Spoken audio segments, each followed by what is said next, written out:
Boker Tov Chaverim, greetings, my friends. I hope you're all enjoying the return once more of a little cooler weather. I enjoyed my bright, shiny days, but I'm back to turtlenecks. Even, I'm sure you noticed, because in general, warm clothing is really what you're hoping for these days. Of course, it is Adar 2. That is the second month of Adar added during the leap year. It's the month in which we're going to be celebrating Purim. So happy Adar. Now, it's a time where we all want to put on costumes. Many of us like to appear as heroes of the Jewish past. A lot of our children love to wear superhero outfits, but some of us, we want to embrace some of the more basic experiences in life. And that's why I'm dressed today this way. I have to tell you, as a rabbi who will take one dose of enthusiasm by trading off two doses of dignity. I had an absolute fabulous time at religious school this past week because I came in this outfit, and there's nothing more that warms my heart than having 4-year-olds screaming at me and pointing and saying, "You're poop! You're poop!" So, anyway, actually, I decided that this was a highly appropriate costume, not only because it's Adar, but also because of our Torah portion this week, which is called Tzav. It's the second portion in the book of Leviticus or Vayikra, and it does continue the theme that came from our earlier Torah portion, Vayikra, which focuses on a lot of yucky things, or at least we, the moderns, would consider them yucky things. Now, what's going on really is that we're continuing to talk about the sacrificial system and the various ways that offerings are made and what is done. And there are some particularly attention-getting aspects, priests weighing and waving around livers, and what do you do with the entrails and things like this. Yucky stuff. Now, of course, Jews are not at all alien to yucky things, especially when it comes to our food. One only has to think about kishkas, the Israeli delicacy Jerusalem plate, which consists of a smorgasbord, I think that's the right way to say it, of organ meats. I'm pretty sure we had a wonderful recipe that I rarely ever get to see anymore, but a wonderful recipe for beef spleen. So this stuff is not alien to us. And more importantly, I think it needs to be said over and over again that Judaism takes yucky things seriously. The Greeks, of course, separated things out quite a bit and gave them hierarchy, right? And in that hierarchy of Greek values, the mind, the ethereal, the immaterial was considered vastly superior to the body, to the material, to the gross experience of living. But in fact, in Jewish tradition, we acknowledge it, and to a certain extent, we embrace our poop. I always love to talk with kids and prepare them to understand the prayer we say every morning called Asher Yatzar, God, you have made us with wisdom. And even though the language, the specific translation is about you have put within us holes and holes and tubes and tubes, what it's really referring to is the idea that we urinate and we defecate, and that this is actually a sacred thing, which blows the minds of our kids. Maybe I'm blowing your minds too, with the idea that we acknowledge some of the yuckier parts of ourselves, and we recognize that these are vital functions, as it says in the prayer. If one of them were to seal up or one of them to burst open, we would not be able to stand before you, Holy One of Blessing. So the message is that though these things may not be the most comfortable things, they are necessary. And quite frankly, Tzav doesn't even rise to the level of that. It's really talking about uh, the slaughter of animals in a sacred context, which also sounds a little weird to our modern ears. But, you know, we have really sanitized the world in ways that are, I think, by and large, very useful, but also sort of remove us from the reality. We don't have to deal with how do I get my hamburger? Where does my chicken breast come from? Any of those things that our ancestors confronted daily on a regular basis. And just as they confronted the fact that they had to urinate and the fact that they had to defecate directly each and every day and think about it, so too they thought about what it meant to eat meat and to eat food and all the yuckiness that goes with that. So let me take you through the Torah portion per se, and then I'll talk about what I want to talk about, which is the yuck factor. So let's begin. It continues the discussion of korbanot, which in an earlier time I referenced, we would call it sacrifices in English, and there is a useful value to using that term sacrifice. But as I said before, the word korban actually comes from the root to draw close, to come together, to commune. And therefore, the idea of the ancient sacrificial ritual was really mostly a mechanism to bring humanity and God together. We do something very dramatic and in some ways life disruptive. We take the life of an animal that we want to eat. And so we take what God has created and in a sense we destroy it for our own purposes. That's a powerful thing to do. And it is certainly for our traditional ancestors, it represented a kind of almost cosmic act. God creates and we destroy. And so our way of coping with that was to turn all slaughter into a sacred act by which we acknowledge that we are using God's resources. And then in the context of the sacrifices, we actually divvy up this thing that we have claimed. Some of it is offered up to God on the altar. Some of it is given to the priests, who are the intermediaries or the functionaries that do the slaughter.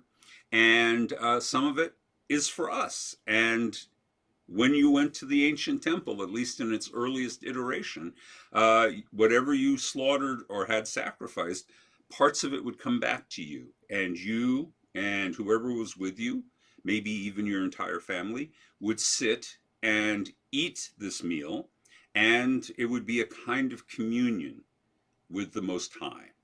And so it's hard for us to think about that, except I always like to couch it in terms of, isn't it one of the most powerful and exalted experiences when you and your family gather for holidays and enjoy that time together, that opportunity to commune and to celebrate? That's really at the essence of what's going on in our ancient system.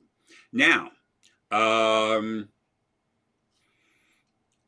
what's going on with the types of sacrifices? Of course, the first thing we see is that early on, it is established as early as the book of Genesis that there are animals who are considered tahor, or clean, and there are animals that are considered tameh, or unclean.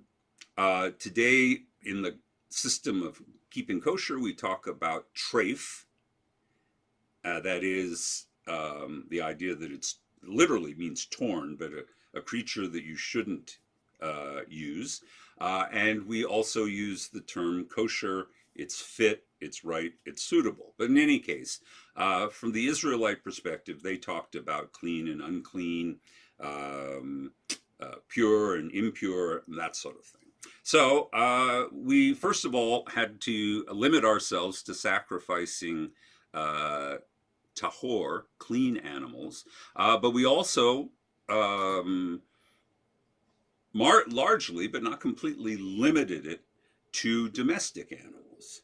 So what are we talking about? We're talking about sheep, goat, cows. Um, each one of them is the standard basis for a sacrifice. Now, that's not completely true. There's also the semi-domestic animals, which is mostly birds. Of course, people did, in fact, raise domestic doves and pigeons and geese and ducks and things like that. But you could also capture one. And as long as you captured it uninjured, and that's an important feature, treif means torn or injured, you could also offer that, a wild animal. But as a general rule, one of the things that our sacred ancient system does is domesticate us to animals and animals to us. So there is a certain bias in ancient Israelite worship that shifts away from the traditional human behavior of going out and hunting and domesticates us, turns us into people who do husbandry. We raise animals as well as slaughter them. A hunter just slaughters them. A domestic rancher or farmer or herdsman, they care for those animals until such time as they need them and sacrifice them or slaughter them to eat. So it directs us more to a more conscious experience of our relationship with the things we eat. We have to raise it before we kill it. But again, you can get around that, especially when it comes to birds. All right. So, and of course, keep in mind that these things in the ancient world was of tremendous value. I've said before, you can keep kosher by being a vegetarian, but the fact of the matter is human beings need protein in our diets, and animals are the easiest source of protein to come by. Our ancestors certainly didn't understand that you could combine certain things together, certain vegetables and legumes and things like that, and produce a complete protein. That's really a piece of modern knowledge. So the obvious place to get one's protein is from animals, and all human beings crave it. It's a matter of discipline to choose to not eat animal flesh. So now, very expensive, very complex to do this. To take, especially for example, a cow, an incredibly valuable cow, and then slaughter it and sacrifice was like offering up your Acura or your BMW. Incredibly valued object. At the same time, there was, what should I call it, the economy model of sacrifice. You don't have to offer your Acura, you can offer your Toyota Corolla, which would be the form of birds. Or, if you're really poor, you can also just offer grains and vegetables. That's something people neglect, but the truth of the matter is that a meal offering or a grain offering or a bread offering were perfectly satisfactory offerings. The expectation was simply you will offer the best you have. And if that's the best you have, that's acceptable to God. One of the key kinds of sacrifice addressed in our Torah portion is the shlamim, or the well-being, or the Thanksgiving offering. You recognize the word shlamim comes from the word shalom. And so not only do we sacrifice when we feel bad about how we've behaved, because we're feeling guilty, and there's the asham, the guilt offering, and the chet, the sin offering, but there's also shlamim, that you should regularly make a sacrifice to God in honor of the fact that you feel good, that you feel prosperous, that you feel blessed. So experiencing shalom is an important aspect of all of this. And it's also the case that it's interesting that in our Torah portion we are told that sin offerings are important for everyone because everyone will inevitably sin in some ways, but it's more important for leaders.